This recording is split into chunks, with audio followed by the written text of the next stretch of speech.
Ils s'appelaient Yaron Lichinsky et Sarah Lynn Milgrim. Ils travaillaient tous deux pour l'ambassade d'Israël aux États-Unis et ce jeune couple, sur le point de se fiancer, a été froidement tué par balle près du musée juif de Washington la nuit dernière. Le tireur est un jeune homme de 30 ans. Lors de son arrestation, il a bien pris soin de crier ces mots: libérer la Palestine.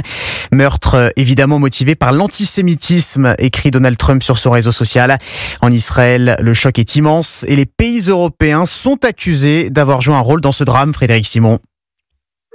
En effet, dans sa réaction, le chef de la diplomatie israélienne, Gideon Sa'ar, a incriminé les critiques de plus en plus sévères formulées ces derniers temps par plusieurs dirigeants internationaux contre la guerre menée dans la bande de Gaza. Pour le ministre, l'attentat de Washington est le résultat de l'adhésion d'une partie de la communauté internationale à la propagande terroriste palestinienne. L'incitation à la haine antisémite et anti-israélienne est liée directement à ce meurtre, a-t-il encore dit, et cette incitation provient de dirigeants d'organisations internationales et aussi de plusieurs pays, notamment en Europe. Thématique similaire pour le Premier ministre Benjamin Netanyahou, qui dans sa réaction évoque les accusations de meurtre rituel contre Israël, suggérant que les dénonciations de la manière dont l'État hébreu mène sa guerre contre le Hamas instaurent un climat propice à la violence anti-israélienne.